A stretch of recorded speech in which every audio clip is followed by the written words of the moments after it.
जय गुरु जी संगत जी, शुक्राना गुरु जी, अनंतम अनंतम शुक्राना गुरु जी। प्यारी प्यारी संगत को जय गुरु जी के श्री चरणों में कोटि कोटि प्रणाम।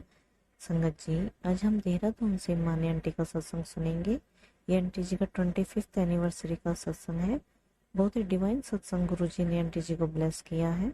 आप भी सत्संग को पूरा सुना कीजिए ताकि गुरु जी आपके कष्टों को काट सके और आपके आने वाले फ्यूचर के लिए आपको संकेत दे सके। और अगर आप भी अपना सत्संग शेयर करना चाहते हैं तो डिस्क्रिप्शन बॉक्स में नंबर और ईमेल आईडी दिए हुए हैं, आप वहां पर कर सकते हैं।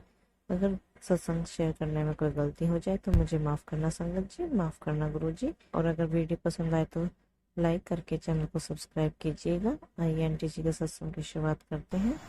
जय गुरु जी, शुक्राना गुरु जी। यह मेरा छठा सत्संग है। मैं 2023 से जुड़ी हूँ।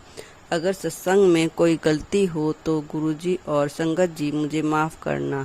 मैं मंत्र जाप से यह सत्संग शुरू करती हूँ। ओम नमः शिवाय, शिवजी सदा सहाय। ओम नमः शिवाय, गुरुजी सदा सहाय। जय गुरुजी, शुक्राना गुरुजी। गुरुजी के तो रोज ही सत्संग होते हैं, उनकी तो कोई गिनती करी ही नहीं जा सकती। उनमें से कुछ सत्संग ही हम शेयर कर पाते हैं। यह सत्संग मेरी 25वीं शादी की सालगिरह से रिलेटिव है। सब हमसे पूछते थे कि 25वीं शादी की सालगिरह करोगे, पर हम कुछ नहीं कहते थे क्योंकि हमारा कुछ प्रोग्राम नहीं था। पर हमने सब गुरु जी पे छोड़ रखा था। एक दिन मेरे पति मेरी बेटी से कहने लगे, जो 24 साल की है, चल पता करके आते हैं वीनस में। मैंने कहा अगर 50,000 के बजट में हो तभी फाइनल करना। मेरी बेटी गुरुजी को बोल कर गई थी कि गुरुजी ही आप साथ चलो। वहाँ जाके पता करा तो वहाँ 50,000 का बजट में ही बुक हो गया और यह 7 अप्रैल को ही गुरुजी की ब्लेसिंग के साथ बुक हुआ। 26 को हमारी शादी की सालगिरह होती है। फिर हमारी शॉपिंग भी शुरू हो गई गुरुजी की कृपा से। मेरी बेटी की और मेरे पति की तीनों की ड्रेस 5,000 के बजट में ही के आसपास ही आई, जैसे गुरुजी हमें 5 नंबर की ब्लेसिंग दे रहे हों।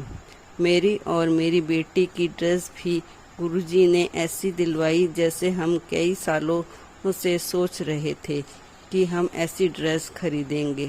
गुरुजी तो अपनी सत्संग के मन की बात जानते हैं। गुरुजी ने शिवरात्रि पर मुझे ऐसा पर्स दिलवाया था जो मेरी ड्रेस से बिल्कुल मैच कर रहा था।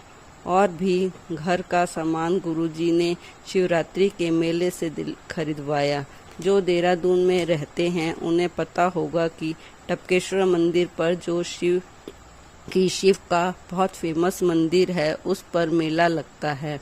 इस तरह गुरुजी ने हमें शॉपिंग करवाई। इस बीच हमें अक्सर वाइट कबूतर दिखते रहे। कई दिन तो हमारे घर के सामने वाली घर की छत पर 5 कबूतर बैठे थे, अलग अलग रंग के। एक वाइट कलर का था,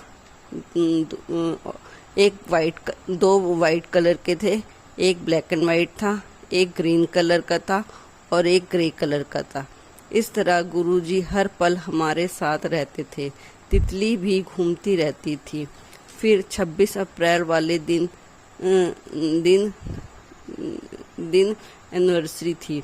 उस दिन हम दोनों टपकेश्वर शिव मंदिर गए।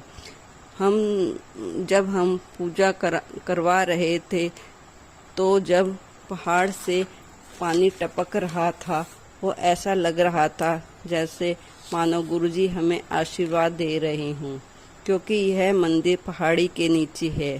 फिर शाम को हम सब तैयार होने लगे।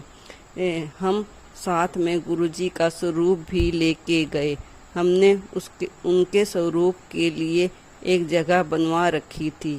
फिर अंगूठी पहनाई, जयमाला हुई और केक कटिंग हुआ। गुरुजी को भी केक का भोग लगाया।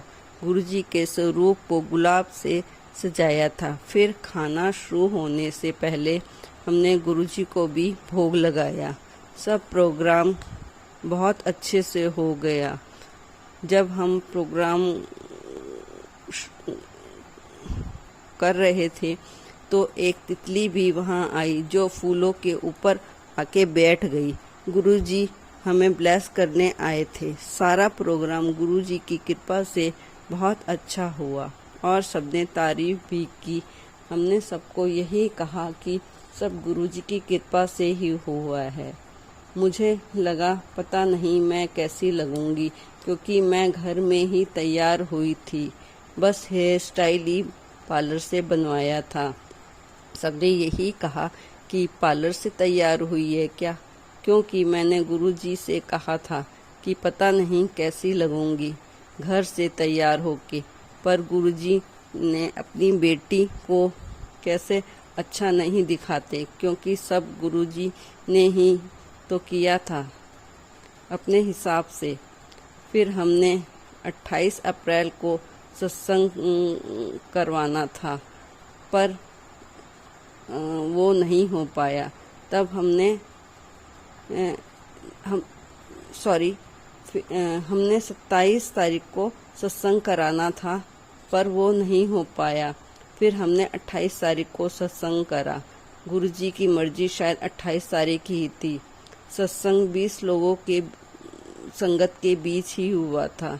जब वेलकम बैंड बज रहा था तो गुब्बारे ऐसे फूट रहे थे जैसे गुरुजी फोड़ रहे हों। फिर हम जब शब्द चल रहे थे दो दीमक वहाँ पे आई जहाँ गुरुजी का स्वरूप लगा हुआ था। वहाँ ऐसे पहले गुरुजी के स्वरूप के आसपास घूमी, वो तितली जैसी थी। और फिर वो मिश्री और इलायची का प्रसाद रखा हुआ था, उसमें आके घूमने लगी। प्रसाद को उन्होंने ब्लेस कर दिया था। गुरुजी उस रूप में वहाँ पर आए थे। सत्संग वाले दिन हमें सुबह 3 वाइट कबूतर भी दिखे। हमें हमारे घर के सामने वाली छत पे बैठे हुए थे। इस तरह गुरुजी हमारे हर काम में हमारे साथ रहे। उनके बाद हमें दिल्ली जाना पड़ा, तो हम 2 मई को मैं, मेरी बहन और मेरे पापा बड़े मंदिर गए। इससे पहले मैं 9 मार्च को बड़े मंदिर गई थी, क्योंकि दिल्ली में 8 मार्च की शिवरात्रि वाले दिन शादी थी। उसके अगले दिन हम बड़े मंदिर गए। गुरुजी ने अपनी बेटी को इतनी जल्दी बड़े मंदिर बुला लिया था। यह सब गुरुजी की कृपा से ही हुआ था। सत्संग तो और भी बहुत है।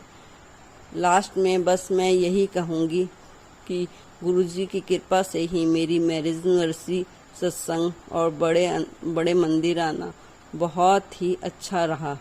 बड़े मंदिर में हम सोच रहे थे कि हमें थोड़ी देर अंदर बैठने को मिले। मैं और मेरी बहन यही सोच रहे थे, लेकिन हम सोच रहे थे पत्नी बैठ पाएंगे कि नहीं बैठ पाएंगे। लेकिन गुरुजी की कृपा से हम अंदर बैठे, लेकिन मेरे पापा नहीं बैठ पाए, वो अलग लाइन में लगे हुए थे। सत्संग तो और भी हैं, पर बहुत लंबे हो जाएंगे, इसलिए अब मैं अपनी वाणी को विराम देती हूँ। लास्ट में मंत्र जाप से मैं ये सत्संग खत्म करती हूँ। ओम नमः शिवाय, शिवजी सदा सहाय। ओम नमः शिवाय, गुरुजी सदा सहाय। जय गुरुजी, शुक्राना गुरुजी।